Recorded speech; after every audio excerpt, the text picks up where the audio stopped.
राघव चड्डा अरविंद केजरीवाल यांची आम आदमी पार्टीला सोडून भाजपमध्ये का गेला हे कोणी सांगितलंच नाही. याच्या पाठीमागं खूप मोठं कारण आहे, ते ऐकून आपल्याला धक्का बसेल. चड्डाने काल ऑफिशियली सांगितलं, मी आम आदमी पार्टीला सोडून भाजपमध्ये जात आहे. पण भाजपमध्ये गेल्यावर त्याची खासदारकी रद्द व्हायला हवी होती, पण त्याची खासदारकी रद्द झाली नाही. कारणही तसंच आहे. एवढंच नाही तर राघव चड्डा भाजपमध्ये गेल्यानंतर इंस्टाग्रामवरती त्याला अनेक लोकांनी अनफॉलो करायला सुरुवात केली. आता या सर्व गोष्टीचे कारणं लक्षात घ्या, मग आपल्याला समजेल राघव चड्डा भाजपमध्ये का गेलाय. ज्याला अनेक तरुण मुलं आपला आदर्श मानत होते, एकदम स्मार्ट, अभ्यासू, इंग्रजी बोलणारा, फालतू बडबड न करता एकदम मुद्द्यावरती बोलणारा, भविष्यामध्ये मोठा नेता म्हणून मानला जाणारा. त्याच राघव चड्डाच्या भाषणाचे क्लिप लोक स्वतः आपल्या अकाउंटवरती शेअर करायचे, लोकांना शेअर करायचे. प्रत्येक तरुण वर्गातील मुलं राघव चड्डाचं कौतुक करत होते. पण काल काय झालं, सर्व लोकांनी त्याला विश्वासघाती म्हटलं. बघा, राजकारणामध्ये पक्ष बदलणं हे काही नवीन नाही. आज इथे उद्या तिथे, मग ते सत्तेसाठी असो, पदासाठी असो, तिकिटासाठी असो किंवा मग स्वतःच्या स्वार्थासाठी असो, लोक हे अनेक दिवसापासून पाहत आलेत. आता लोकांना याची सवय झालेली आहे. हा नेता आज या पार्टीमध्ये तर उद्या दुसऱ्या पार्टीमध्ये. पण राघव चड्डाच्या बाबतीमध्ये वेगळी गोष्ट आहे. राघव चड्डाने भाजपमध्ये प्रवेश केला आणि तरुण पिढी एवढी संतापली की आजपर्यंत कोणत्या नेत्यावरतीही एवढी संतापली नसेल. इथे प्रश्न आहे त्या व्यक्तीचा, ज्यांनी स्वतःला तरुणांचा चेहरा म्हणून विकलंय. काही महिन्यापूर्वीच स्वतः हा राघव चड्डा भारतीय जनता पार्टीवरती आरोप करत होता, मोदींवरती आरोप करत होता. त्याने भाजपला स्पष्ट आणि क्लिअर शब्दामध्ये सांगितलं, भाजप ही अनपढ गुंडों की पार्टी आहे. राघव चड्डा आपल्या बोलण्यामधून म्हटला होता काही दिवसा अगोदर, भाजपमध्ये अत्याचार करणारे लोक जास्त आहेत, गुंडागिरी करणारे लोक जास्त आहेत. अशा भारतीय जनता पार्टीमध्ये मी कधीही जाणार नाही. कालपर्यंत राघव चड्डा भाजपला गुंडांची पार्टी असं म्हणत होता, मग ती आज एवढी संस्कारी कसं काय झाली? कालपर्यंत जे चुकीचं होतं त्याचबरोबर कसं काय झालं?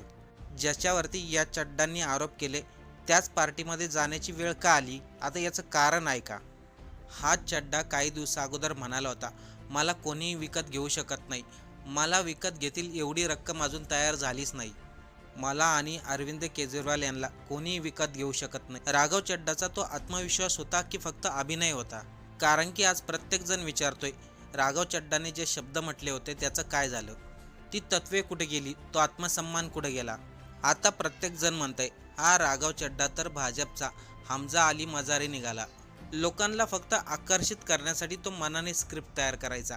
सोशल मीडियावरती जो विषय ट्रेंड असायचा त्याच्यावरती बोलायचा, जेणेकरून तरुण त्याच्याकडं आकर्षित झाले पाहिजे. मग तरुण पिढीला वाटायचं, अरे हा नेता खूप चांगला आहे, हा आपल्याबद्दल बोलतोय, आपल्या प्रश्नाबद्दल बोलतोय. पण राघव चड्डा अशा विषयांबद्दल बोलायचा ज्याचं बिल अगोदरच पास झालेलं असायचं. आता सर्व खेळ समजून घ्या. राघव चड्डाने आम आदमी पार्टी जॉईन केली, अरविंद केजरीवाल यांची आम आदमी पार्टी सोडली.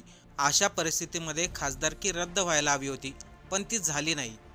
राज्यसभेमध्ये आम आदमी पार्टीचे एकूण 10 खासदार आहेत. आता त्या 10 मधील 7 खासदारांनी राघव चड्डाबरोबर भारतीय जनता पार्टीमध्ये प्रवेश केला. म्हणजेच 2/3 संख्या पूर्ण होते आणि इथंच सगळा खेळ होतो. कायदेशीर भाषेमध्ये पाहिलं, जर एखाद्या खासदाराने किंवा आमदाराने आपला पक्ष सोडला आणि दुसऱ्या पक्षामध्ये प्रवेश केला तर त्याच्यावरती कारवाई होऊ शकते, त्याचं खासदारकी आमदारकी पद रद्द होऊ शकते. पण जर अचानक एकूण खासदाराच्या संख्येपैकी 3 पट खासदार दुसऱ्या पक्षामध्ये केले तर त्यांच्यावरती कारवाई होत नाही. आणि याच गोष्टी राघव चड्डाने घडवून आणल्यात. म्हणूनच तर लोक आता म्हणतात, चड्डाने एका दिवसामध्ये आखलेला प्लॅन नाही, हा अनेक वर्षापासून चाललेला प्लॅन होता. म्हणजे राघव चड्डा अगोदरपासूनच भाजपच्या वाटेवरती होते. आता बघा, काही दिवसा अगोदरच राघव चड्डाला आम आदमी पार्टीने उपनेतेपदावरून हटवलं होतं आणि त्यांच्या राज्यसभेतील भाषणावरती बंदी देखील घालण्यात आली होती. कारण की आम आदमी पार्टीने क्लिअर सांगितलं होतं, राघव चड्डा हा भाजपच्या विरोधात कधी बोलत नाही, नेहमी अशा विषयावरती भाषण करतो जे तरुणांना जास्त आवडतात. याचं सर्वात विशेष म्हणजे राघव चड्डा जे विषय बोलायचा त्याचं बिल अगोदरच पास झालेलं असायचं. फक्त तो फेमस होण्यासाठी असे मोजके टॉपिक्स निवडायचा जेणेकरून तो लोकांमध्ये जास्त फेमस होईल. म्हणून तर राघव चड्डाला उपनेतेपदावरून हटून त्या जागेवरती अशोक मित्तल या व्यक्तीला ठेवलं होतं.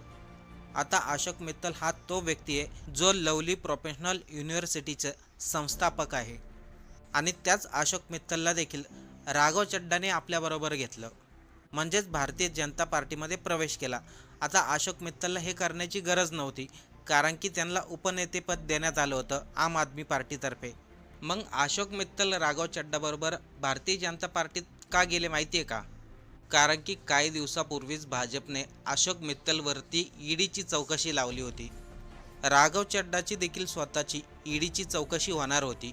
त्यामुळं या सगळ्यांपासून वाचण्यासाठी राघव चड्डाने स्वतःबरोबर आणखीन 6 खासदार घेतले आणि भारतीय जनता पार्टीकडे गेले. त्यामध्ये क्रिकेटर हरभजन सिंग सुद्धा आहे.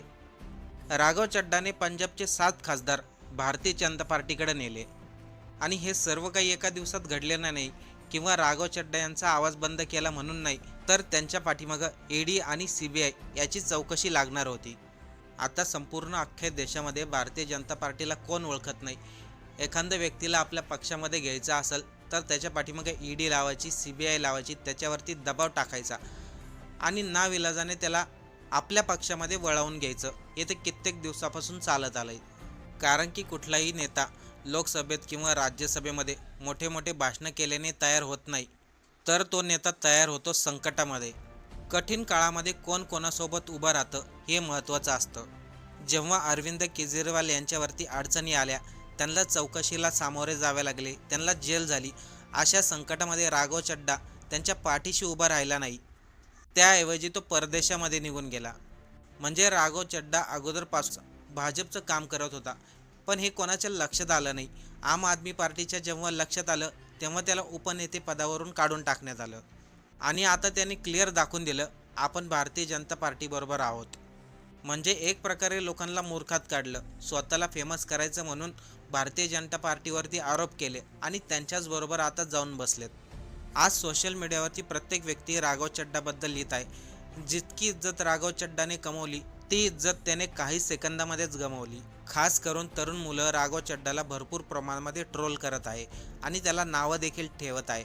एवढंच काय, इंस्टाग्रामवरती त्याची फॉलोईंग जितकी होती ती हळूहळू आता कमी होत चालली आहे. लोकांनी जितक्या वेगाने त्याला फॉलो केलं होतं तितक्याच वेगाने अनफॉलो करायला सुरुवात केली. शेवटी जनता एक साधा प्रश्न विचारते, काल तुम्ही जे बोललात ते खरं होतं की आज जे तुम्ही केलं ते खरं होतं? कारण दोन्ही एकत्र खरं असू शकत नाही. जर काल परवा राघव चड्डा जसं वागत असेल ते खरं असेल तर आजचं चुकीचं आहे आणि आज राघव चड्डाने जे केलं ते खरं असेल तर याचा अर्थ आहे जनतेला त्यांनी फसवलंय. त्यामुळेच राघव चड्डाबद्दल लोकांचा राग आणखीन जास्त वाढत चाललाय.